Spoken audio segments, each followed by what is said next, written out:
മലമുകളിലേക്ക് കയറി വരുന്ന ഏവരെയും ഇരുകൈകൾ കൊണ്ട് സ്വീകരിക്കുന്ന യേശുക്രിസ്തു ചുറ്റും മനോഹരമായ ഭൂപ്രദേശങ്ങൾ കൊണ്ട്, പ്രകൃതി രമണീയമായ ദൃശ്യങ്ങൾ കൊണ്ട് മനോഹരമാണ് തട്ടുപാറ പള്ളിയും ചുറ്റുമുള്ള വ്യൂ പോയിന്റും.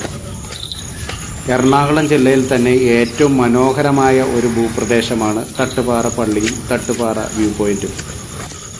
കേരളത്തിൽ തന്നെ ഏറ്റവും പ്രകൃതി രമണീയമായ ചുറ്റുപാടുകൾ കൊണ്ട് സമ്പന്നമാണ് തട്ടുപാറ പള്ളിയും വ്യൂ പോയിന്റും എന്ന് വേണം കരുതാൻ. കേരളത്തിലെയും എറണാകുളം ജില്ലയിൽ പോലും അധികമാരും അറിയാതെയും അതേപോലെ കാണാതെയും കിടക്കുന്ന ഒരു സ്ഥലമാണ് തട്ടുപാറ വ്യൂ പോയിന്റ്.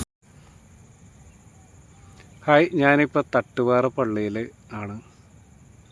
ഇതാണ് തട്ടുപാറ പള്ളി. എൻ്റെ ബാക്കിൽ കാണുന്നതാണ് തട്ടുപാറ പള്ളി.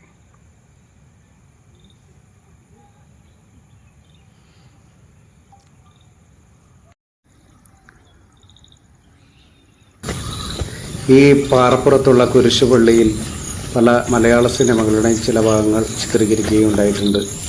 എന്നാലും കേരളത്തിൽ തന്നെ അധികമാരും അറിയപ്പെടാത്ത ഒരു സ്ഥലമാണ് തട്ടുപാറ വ്യൂ പോയിന്റ്.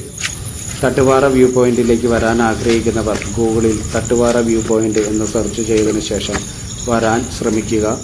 അതേപോലെ നിങ്ങൾ വരുമ്പോൾ വൈകുന്നേരം ഒരു 4 മണിക്ക് ശേഷവും രാവിലെ ഒരു 6 മണിക്ക് ശേഷവുമായിട്ട് വരാനായിട്ട് ശ്രദ്ധിക്കുക. വളരെ മനോഹരമായ ദൃശ്യങ്ങളും അതേപോലെ തന്നെ പ്രകൃതി രമണീയതയും കണ്ട് ആസ്വദിക്കാനും നല്ല ശുദ്ധവായു ശ്വസിക്കാനും നിങ്ങൾക്കെല്ലാവർക്കും സാധിക്കും. ഞാനിന്ന് തട്ടുപാറ വ്യൂ പോയിന്റിലെത്തി കുറച്ച് നേരം സ്പെൻഡ് ചെയ്തു. ഒരു പുസ്തകത്തിൻ്റെ കുറച്ച് പേജുകൾ വായിച്ചു വീട്ടിലേക്ക് മടങ്ങി.